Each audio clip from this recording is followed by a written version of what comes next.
সালাম আলাইকুম। নির্বাচন ডাকসু জাকসুর শেষ হলো। এখন আপনাদেরকে কিছু কথা বলা জরুরি। আসন্ন সংসদ নির্বাচন আছে। সেই নির্বাচনে বিএনপির অবস্থা কি হবে, তাদের অবস্থান কি হবে, তাদের দলীয় যে পলিসি সেটা কেমন হবে, সে বিষয়গুলো নিয়ে একটু আলোচনা করা দরকার। আমরা গেল 5 তারিখ থেকে 5 আগস্টের পর থেকে যদি নাকি বিএনপির সভা সমাবেশ, বক্তব্য, স্লোগান এগুলো শুনি, তাহলে মনে হবে যেন একটা আওয়ামী লীগের স্লোগান শুনছি, একজন আওয়ামী লীগের মানুষের বক্তব্য শুনছি। মাওলানা ভাসানী বলেছিলেন যে দাদারা যখন তোমাদের প্রশংসা করবে তখন তুমি বুঝবা যে তোমার দেশের বিরুদ্ধে গিয়েছ। আপনাদেরকে আওয়ামী লীগ এই হেরে যাওয়ার পরে আওয়ামী লীগ যে পরিমাণে অনুশোচনা, যে করুণা দেখাচ্ছে আপনাদের প্রতি, এটাতে বোঝা যাচ্ছে যে আপনারা এই দেশের বিরুদ্ধে অবস্থান নিয়েছেন। আমরা এই ডাকসু নির্বাচনে সরাসরি কোনো দলের পক্ষে যেতে চাইনি। ডাকসু নির্বাচনের আগে আপনাদের যে ক্যাম্পেইন, এই গেল 1 মাস ব্যাপী, এই ক্যাম্পেইনে আপনারা একটা জিনিস পরিষ্কার করেছেন যে এই দেশকে আপনারা আবার সেই আওয়ামী লীগের মতো বিভাজনের রাজনীতির দিকে ঠেলে দিতে চান। আমার তো ভাই বিএনপি নাই, জামাত নাই, আমি তো কোনো দল করি না। আমার দল একটা, আমি আগেই বলেছি আমি অ্যান্টি ইন্ডিয়ান। আপনি সেই ইন্ডিয়ানকে যখন, ইন্ডিয়ান ন্যারেটিভকে যখন আপনি প্রতিষ্ঠিত করতে যাবেন, আপনি যেই হন, আমার বাপ হইলেও আমার যায়ও না আসেও না, আমি তার বিরুদ্ধে অবস্থান নেব। যা মন চায় করতে পারেন, মায়েরা ফেলতে পারেন, যা মনে চায় করেন, কোনো সমস্যা নেই। এই যে নির্বাচনে দেখেছেন না, সাদিকের পক্ষে অবস্থান নিয়েছে শেষ পর্যন্ত। বলি, নির্বাচনটা শেষ হওয়ার পরে আজকে 4-5 দিন হইল, সাদিক কায়েম এখন পর্যন্ত 1 মিনিট সময় পায়নি আমার একটা কল দিতে। এখন আমার এই ভিডিওটা দেখার পরে হয়তো শিবিরের জামাতের অনেকে তাকে হয়তো বলতে পারেন যে তুমি ইলিয়াসকে একটা কল দিতে পারতা। আমার সাদিক কায়েম যেই জায়গায় আছে, যেইটা করছে, আমি এটা পছন্দ করি। সাদিক কায়েমের জন্য আরও দোয়া থাকলো, সাদিক কায়েম আরও অনেক উপরে উঠা যাক। সাদিক কায়েম যেই কাজ করছে আমি তার ওই কাজে কোনো না কোনোভাবে সহায়তাই করব। কিন্তু এই পৃথিবীতে যতদিন বেঁচে থাকবো তার সাথে আমার জীবনে কোনোদিন কথা হবে না। তার দরজা আমার কাছে, আমি বিশাল প্রভাবশালী ক্ষমতাশালী কিছু না, কিন্তু তার দরজা আমার জন্য সারা জীবনের জন্য বন্ধ। আমি জামাতের কাছ থেকে টাকা পয়সা নিয়া, শিবিরের কাছ থেকে টাকা পয়সা নিয়া তারপরে পক্ষে কথা বলিনি। এটা আমার শরীরের, এটা আমার রক্তের মধ্যে। আমি বললাম না যে আমার রক্তের গ্রুপ হচ্ছে ইন্ডিয়া নেগেটিভ।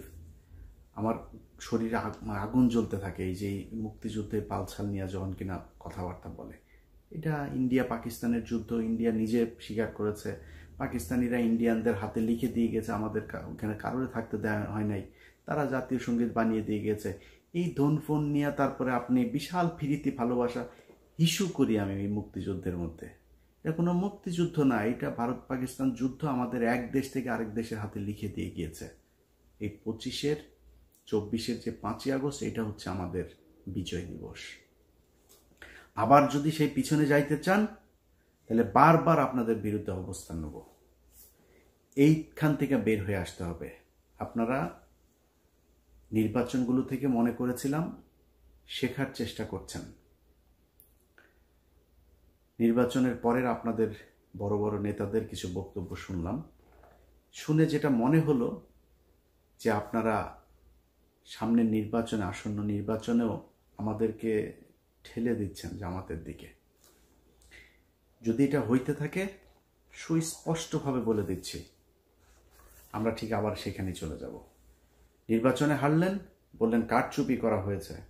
ভাই, আওয়ামী লীগের মতো ডাকাতি করা সম্ভব এখানে। জোর করে যারে মন চায় তারে ডিক্লেয়ার করে দিবেন, ওই পরে মেকানিজম করবেন, সেটা হইতে পারে। ঢাকা বিশ্ববিদ্যালয় কিংবা বাংলাদেশের কোনো বিশ্ববিদ্যালয়ে ভোট কারচুপি করা সম্ভব না। ডাকাতি করে নিয়ে নিতে পারেন, রেজাল্ট নিয়ে নিতে পারেন, ভোট মানুষ দিবে, যারটা সেই দিবে, এটা ঠেকানো সম্ভব না। ইভেন আওয়ামী লীগের সময় এটা সম্ভব হয়নি, সবাই ভোট দিয়েছে, পরে যায় তাদের মতো করে একটা রেজাল্ট তারা বলে দিয়েছে। এখন কারচুপি করে তারপর আর কথা বলে আপনারা সরে গেলেন। যদি কারচুপি হইতো তাইলে ছাত্র শিবিরের চাইতে ছাত্র দলের বেশি শক্তি, পুলিশের শক্তি এগুলি বেশি না? ওই ব্রাহ্মণবাড়িয়া থানার ওসি তিনি পোস্ট করেছেন ছাত্র দলের পক্ষে ফেসবুকে, একটা ফেসবুক পোস্টে দেখলাম। আপনাদের লোকজন তো বেশি, জামাতের লোকজন তো কম, আপনাদের সাথে পারতো না। আরেকটা হচ্ছে আওয়ামী লীগের লোকজন নাকি, চান্দা আব্বাস ভাই বলেছেন, চান্দা আব্বাস বলে যে আওয়ামী লীগের, ছাত্রলীগের সবাই নাকি শিবিরকে ভোট দিয়েছে। চান্দা আব্বাস ভাই, ছাত্রলীগের লোকজন যদি শিবিরে ভোট দিত তাহলে জগন্নাথ হলের মধ্যে 1200-র উপরে ভোট আবিদ আর মাত্র 10টা ভোট সাদিক পেত না। এটা প্রমাণ করে যে এই দাদারা এখনো পর্যন্ত সেই আওয়ামী লীগের দিকেই তাকিয়ে আছে, এবং আওয়ামী লীগ আপনাদেরকে পছন্দ করেছে বলেই তাদের ছাত্র সংগঠন আপনাদেরকে ভোট দিয়েছে। দাদারা এবং ছাত্রলীগের সবার ভোট আপনারা পেয়েছেন। এই যা ভোট আপনারা পেয়েছেন এটা মাত্র ছাত্রদলের সক্রিয় কিছু লোকজন আছে, আর দাদারা আর আওয়ামী লীগ এই ভোটগুলি আপনাদের ভিপি আর জিএস প্রার্থীরা পেয়েছেন। কেন এরকম হইল সেটার জন্য আপনারা এই দুইটা কারণ খুঁজে পেয়েছেন। আসল কারণ সেটা না। 5 তারিখের আগে ছাত্রলীগ এই বিশ্ববিদ্যালয়গুলোতে এমন কিছু নাই যেটা করে নাই, সেই একই কাজ আপনারাও করেন নাই। আপনাদের ছাত্র সংগঠন সেই একই কাজ করেছে যেটা ছাত্রলীগ করত। এই জন্য তো এতগুলো মানুষ মারা যায় নাই। এই দেশের ছাত্র সমাজ, সাধারণ মানুষ আগের রাজনীতি সহ্য করবে না। ছাত্র শিবির কি করেছে? তারা যখন দেখেছে যে তাদের এখানে থাকা সম্ভব না, তারা গুপ্ত রাজনীতির কৌশল বেছে নিয়েছে। তারা সেই হলে থেকেছে, ছাত্রলীগের পাশে থেকে থেকে তারা সেখানকার রাস্তাঘাট, অলি গলি, রাজনীতির ধরন, ছাত্রদের মনোভাব সবকিছু তারা বুঝেছে। বুঝে তারপরে 5 তারিখের পরপর তারা ছাত্রদের জন্য বাস, ছাত্রদের জন্য পানির ট্যাপ, ছাত্রদের আবাসনের সুযোগ সুবিধা, ব্যক্তিগত সমস্যা, পারিবারিক সমস্যা কার কি আছে এই সমস্যা সমাধানের চেষ্টা করেছে। বিভিন্ন জায়গায় গুরুত্বপূর্ণ পদে তাদের লোকজনকে বসানোর চেষ্টা করেছে। আপনাদের ছাত্র সংগঠন কি করেছে জানেন? টিএসসির চায়ের দোকান, শাহবাগের ফুলের দোকান, ওইদিকে নিউ মার্কেটের ফুটপাতের দোকানপাট, এগুলো থেকে চান্দা নেওয়ায় ব্যস্ত ছিল। কে কত খাবে সেটা থেকে। আপনাদের এই ছাত্রদেরকে দেখভালের জন্য আপনাদের যাকে দায়িত্ব দিয়েছেন মহামান্য তারেক রহমান সাহেব, তিনি এবং তিনার পুলিশ কর্মকর্তা স্ত্রী মিলে যে লুটপাট করেছে তারেক রহমান, আপনার সেই আগের আরেক গিয়াসউদ্দিন আল মামুন আপনার আশপাশে অনেকগুলো জড়ো হয়ে গিয়েছে। তার রেজাল্ট আপনারা এই ডাকসুতে পেয়েছেন। এখন যদি আপনারা মনে করেন যে না আমরা তো এই ইয়ে করেছে, কি বলে, কারচুপি আর ইয়ের কারণে আপনারা হেরে গিয়েছেন, এটা যদি মনে করে তারপরে ওইভাবেই যদি সামনের নির্বাচনে যেতে চান তাহলে ভুল করবেন। আপনাদের যে বয়ান এখন আপনারা শুরু করেছেন আওয়ামী লীগের মতো মুক্তিযুদ্ধ কেন্দ্রিক দুই দিকে বিভক্ত করে তারপরে আপনারা ক্ষমতায় চলে আসবেন, ওই ট্যাবলেট বাংলাদেশের মানুষ আর খাবে না। ভারতের বিরোধিতা করে জিতা যায় না, এটা এতদিন ধরে এই যে এক ন্যারেটিভ আপনারা বলতেন না, এই ন্যারেটিভ বাংলাদেশের আর চলবে না। এটা প্রমাণ হয়ে গিয়েছে ডাকসুতে। সরাসরি ভারতের বিরুদ্ধে অবস্থান নিয়ে আমরা বলেই দিয়েছি। পাকিস্তানের প্রার্থী বলেছে আমি সাদিক কায়েমকে, খুব খারাপ লাগে, খুব কষ্ট লাগে। পাকিস্তানি স্বীকার করলো, অনেকে এটা নিয়ে আবার ওনাদের গ্রুপে ওনাদের ভেতরে আবার খুব করে কত সাহস, কত কিছু বললো। আমাদের মা বোনেদের 2 লক্ষ মা বোনকে তোর মারে পাকিস্তানিরা লাগিয়েছে রে, তোর মারে আন ইয়ে টেস্ট আন, তোর কোন কোন মাকে বোনকে কার কার আওয়ামী লীগের কার কার মা বোনরে ধরে নিয়ে তারপরে ই করছে নিয়ে আয়। বাট তারপরে তর্কের খাতিরে ই করি বাঁচার জন্য।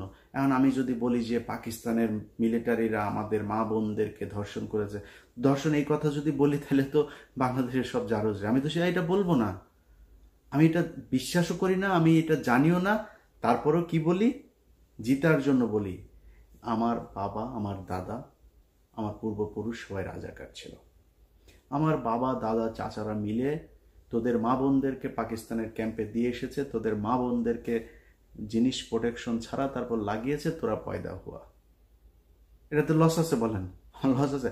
আমার বাপ রাজাকার থাকলে আমার ঘরে তো পাকিস্তানি আসে নাই, আমার বাপ তো আমার মারে নিয়ে দিয়ে আসবে না, তোর মারে নিয়ে দিয়ে আসে, তোদের মাদেরকে নিয়ে দিয়ে এসছে।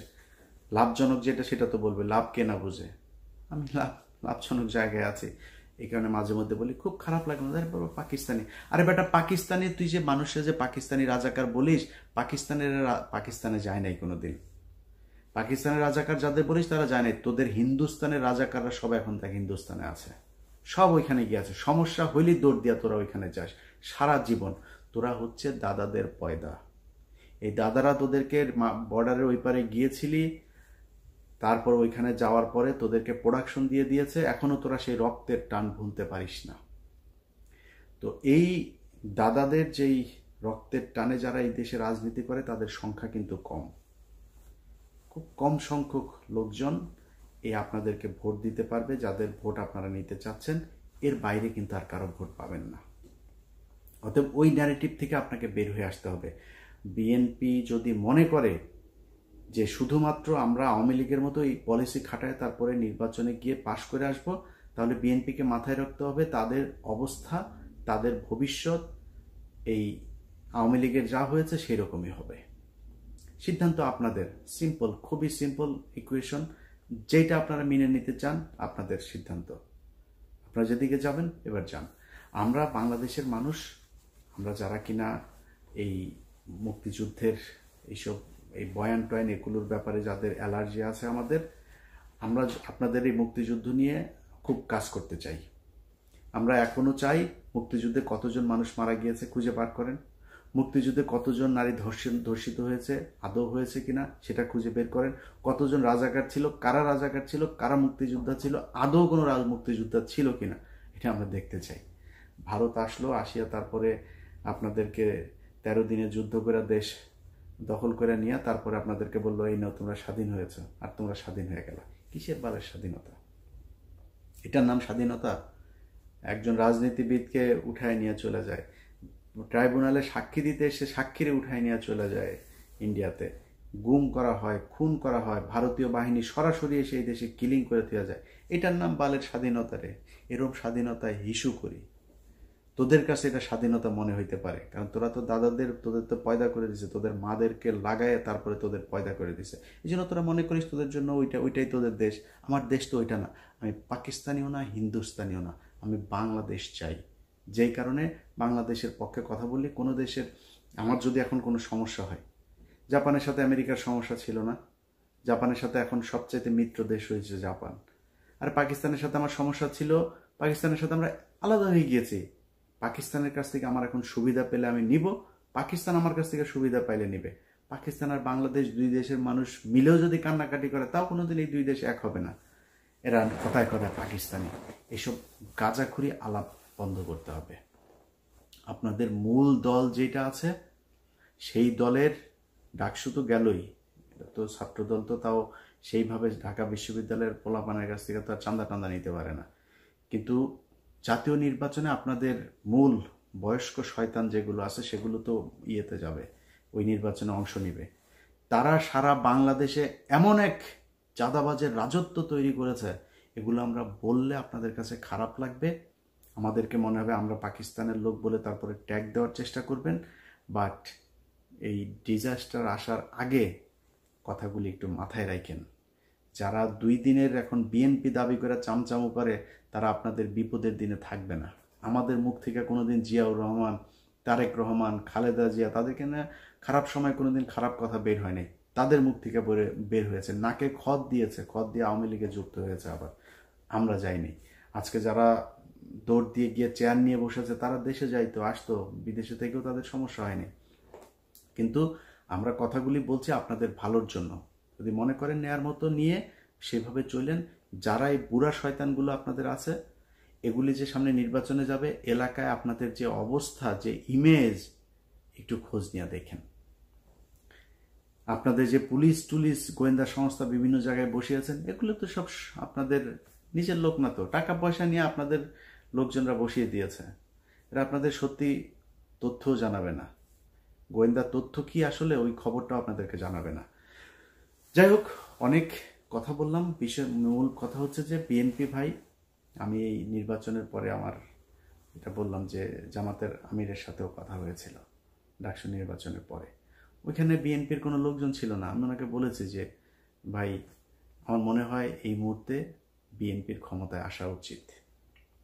আমি ডাকসুতে আপনাদের পাশে ছিলাম, কিন্তু আমি জাতীয় নির্বাচনে আমি এখনও চাই বিএনপি ক্ষমতায় আসুক। কারণ এই যে একটা যেই সময়টা যাচ্ছে, এই সময়টাতে আন্তর্জাতিক বিশ্ব যেন আমাদেরকে ইসলামী কোনো ট্যাগ দিতে না পারে, এইটার জন্য আমাদেরকে আসা উচিত। বিএনপির ক্ষমতায় আসুক, বিএনপি ভুলভাল করবে 5 বছর পরে, তারপর জামাত ক্ষমতায় আসুক, এই 5 বছরে বাংলাদেশ গুছিয়ে নেবে, এটা আমার বিশ্বাস। যে কারণে তাদের একটু ধৈর্য ধরে আমি বলেছি যে আপনারা, আমি চাই যে বিএনপি কে আসবে সেটা বাংলাদেশের মানুষ ডিসাইড করবে, এটা আমার কিছু না। কিন্তু আমার যদি এখন বিএনপি যদি মনে করে যে আমাদের মতো করে চলবে, তাহলে বিএনপির পক্ষে থাকবো। আর যদি বিএনপি মনে করে সেই আওয়ামী লীগের মতো ইন্ডিয়ার কথা শুনে তারপরে ক্ষমতায় আসবে, ভাই, ইন্ডিয়ার বিরুদ্ধে যায় ক্ষমতায় আসা যায় না, এই কথা এখন আর বাংলাদেশের মানুষ খেলবে না। আপনাদের বিশ্বাস করা উচিত। অতএব আপনারা ফিরে আসেন, ফিরে এসে তারপরে জনগণ যেটা চায় সেটা মেনে নেন, জনগণের মতো করে চলেন, জনগণের ভোট অবশ্যই আপনারা পাবেন। আবারও বলছি, সামনের নির্বাচনে আমরা চাই বিএনপি সঠিক পথে থাকুক এবং বিএনপি নির্বাচিত হয়ে এই দেশের রাষ্ট্রীয় ক্ষমতায় আসুক। আল্লাহ হাফেজ।